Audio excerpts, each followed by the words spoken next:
ये आकाशवाणी रायपुर है। छत्तीसगढ़ी समाचार बुलेटिन के संग धर्मेंद्र दुबे के जय जोहार। आज के प्रमुख समाचार। प्रदेश में लोकसभा चुनाव के तीसर चरण में रायपुर के संगे संग 7 लोकसभा क्षेत्र मन में नामांकन पत्र दाखिल करे के काम चलत है। प्रदेश में आज 15 जिन प्रत्याशी मन के 32 नामांकन होइस दाखिल। मतदाता जागरूकता कार्यक्रम के कड़ी में बलरामपुर जिला के ग्राम पंचायत डौरा कोचली में माई लोगिन मन फुग्गा छोड़ के लोगन मन ला वोट डारे बर जागरूक करीन। और चैत्र नवरात्रि के 8वाही माने महाअष्टमी काली मनाए जाही।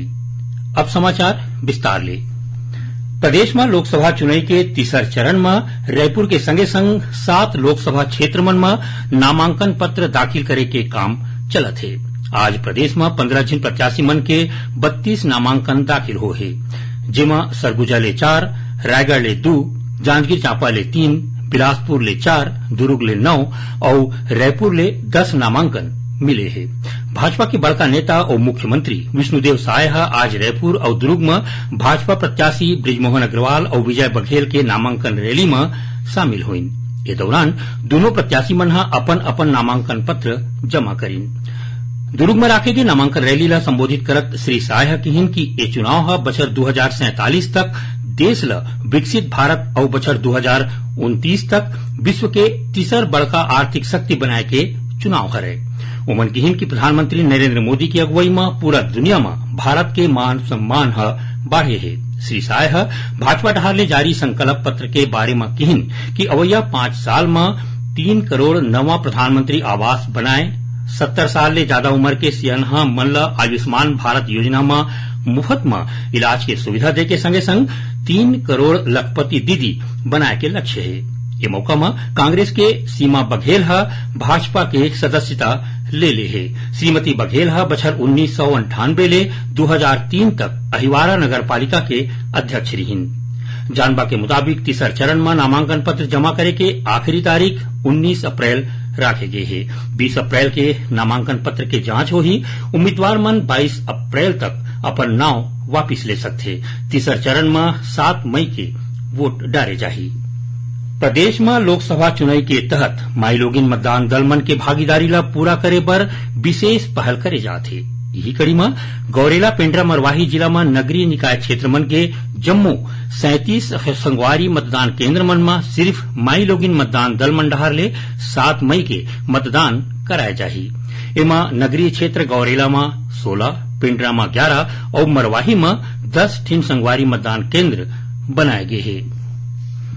कोंडागांव जिला में होम वोटिंग सुविधा के तहत केशकाल विधानसभा क्षेत्र के 56 मतदाता मन काली मतदान करीन, जेमा 15 जिन दिव्यांग और 41 जिन सियानहा मतदाता शामिल है। कांकेर लोकसभा क्षेत्र के कुल 116 मतदाता मन इस सुविधा के फायदा लेबर अर्जी करे रहीन, जेमा ले अब तक 56 मतदाता मन मतदान करे है। बाकी मतदाता मन ला मतदान करवाए बर मतदान दल काली उखर मन के घर जाही। लोकसभा चुनाव में वोट डारे बर लोगन मन ला जागरूक करे बर प्रदेश भर में कतकोन कार्यक्रम ए बेरा चलत है। यही कड़ी में बलरामपुर जिला के ग्राम पंचायत डौरा कोचली में मतदाता जागरूकता कार्यक्रम के तहत माई लोगिन मन आकाश में फुग्गा छोड़ के लोगन मन ला मतदान करे के बात कहिन। ये मौका में राखे गए कार्यक्रम में माई लोगिन मन स्लोगन और रंगोली के माध्यम ले भारत के नक्शा बनाइन, त उन्हें मितानिन मन डहार ले कतकोन गांव गंवई मन में लोगन मन ला जागरूक करे बर मतदान तिथि याद रखे 7 मई को मतदान करे जैसा नारा ले दीवार में लिखे के काम करे जाथे। यही बीच अग्नि सुरक्षा सप्ताह के मौका में काली जिला में फायर ब्रिगेड के अधिकारी कर्मचारी और जवान मन मतदाता जागरूकता रैली निकालीन। उन्हें स्वीप कार्यक्रम के तहत दुर्ग के बदनापुर मिनी स्टेडियम में जिला प्रशासन डहार ले लोगन मन ला मतदान के महत्ता बताए बर सेंचुरी वोटिंग मैत्री क्रिकेट मैच होइस। भाजपा के प्रदेश अध्यक्ष किरण सिंह देव कहिन है कि भाजपा के संकल्प पत्र और ओमा करेगे वादा मोदी की गारंटी हरे। उमन कहिन कि भाजपा डहार ले जारी संकल्प पत्र में ज्ञान माने गरीब, युवा, अन्नदाता और नारी शक्ति ऊपर जोर दे गए है। उमन कहिन कि अवैया 5 साल में नारी शक्ति मन के बड़का भागीदारी होही। दूसर कोती नेता प्रतिपक्ष डॉक्टर चरणदास महंत कहिन है कि भाजपा के चुनावी संकल्प पत्र निराशाजनक है। ओमन किहिन की संकल्प पत्र में महंगाई और बेरोजगारी ले राहत दे के बारे में कोनो उपाय नहीं बताए गए है। डॉक्टर महंत किहिन की पाछू 10 साल में भाजपा सरकार कुछ नहीं कर पाए है और अब लोगन मन ला बछर 2047 तक विकसित भारत के सपना दिखावत है। छत्तीसगढ़ी समाचार बुलेटिन आप मन आकाशवाणी रायपुर ले सुनत हो। छत्तीसगढ़ के खबर ले है आपकी वास्ता और खबर के विश्वसनीयता ले है हमार वास्ता। आकाशवाणी समाचार रायपुर के प्रादेशिक समाचार बुलेटिन के संगे संग हमार समसामयिक कार्यक्रम आप रेडियो के संग अपन मोबाइल में घलो सुन सकत हो। आकाशवाणी समाचार फेसबुक, ट्विटर और यूट्यूब में घलो हावय। हमार फेसबुक पेज हरे Chhattisgarh news on AIR, Twitter handle CGAIR news और हमार यूट्यूब चैनल हरे छत्तीसगढ़ AIR न्यूज। तो अब रेडियो के संगे संग आपके मोबाइल के माध्यम ले हम आप तक पहुंचत हन। छत्तीसगढ़ के हर खबर पर सुनत रहो आकाशवाणी समाचार। अब आगू बाढ़बो बाँचे समाचार को थी। राज्यपाल विश्वभूषण हरिचंदन अपन ओडिशा दौरा के दौरान नमामि दुनाकिनी अनुकुल्या मराठे के उड़िया 9 वर्ष उत्सव में शामिल हुईन। ये मौका में राज्यपाल ओडिशा के इतिहास, परंपरा, संस्कृति और वीरता के जिक्र करीन। उमन ओडिया के लोगन मन ला भाषा, साहित्य और संस्कृति के रक्षा पर आगू आके राष्ट्र के भलाई मर काम करे के विनती करीन। अग्नि सुरक्षा सेवा सप्ताह के मौका में जांजगीर चांपा जिला मुख्यालय में रैली राखे गिस। रैली नगर सेना और अग्निशमन ऑफिस ले शुरू हुई, जौन कचहरी चौक, VTI चौक और नेताजी चौक ले होवत वापिस अग्निशमन कार्यालय पहुंचिन। इस दौरान बैनर पोस्टर के माध्यम ले आम लोगन मन ला अग्नि सुरक्षा के बारे में जानबा देके जागरूक करेगिस। जानबा के मुताबिक काली ले शुरू हुए अग्नि सुरक्षा सप्ताह 20 अप्रैल तक चलही। दुर्ग में आज ट्रांसजेंडर दिवस समारोह के आयोजन करेगी। इस समारोह में दुर्ग, बेमेतरा और बालोद के ट्रांसजेंडर समुदाय के लोगन मन शामिल हुईन। कार्यक्रम में भारतीय विश्वविद्यालय के रजिस्ट्रार डॉक्टर वीरेंद्र कुमार स्वर्णकार और उच्च शिक्षा विभाग के अतिरिक्त संचालक डॉक्टर राजेश पांडे अतिथि के रूप में आए रहीन। ये मौका में ओमन किहिन की जिला में ऐसा कार्यक्रम होना खुशी के बात है।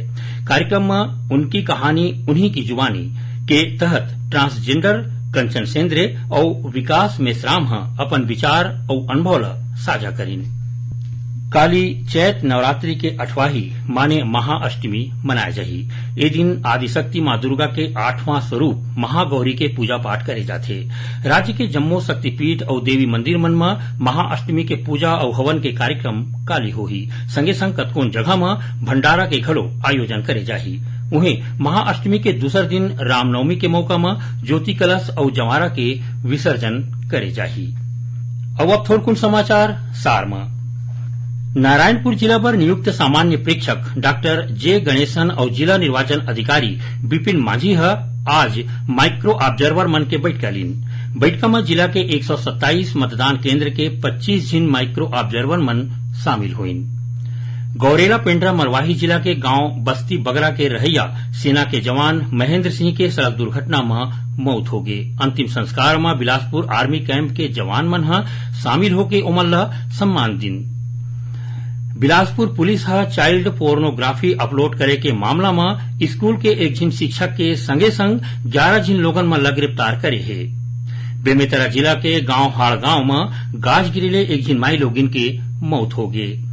और धमतरी जिला के सिहावा पुलिस और साइबर सेल के टीम पाछू रतिहा गांव सांकरा स्थित फॉरेस्ट नाका चेक पोस्ट के गाड़ी चेकिंग के दौरान 11 किलो गांजा के संग 3 जिन लोगन मन ला गिरफ्तार करे है।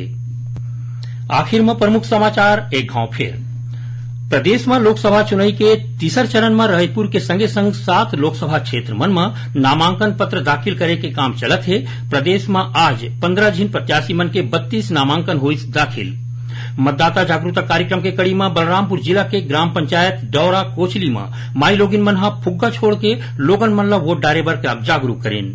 और चैत्र नवरात्रि के 8वां माने महाअष्टमी काली मनाया जाही। एक संग छत्तीसगढ़ी समाचार बुलेटिन यही सिरावत है। जय जोहार।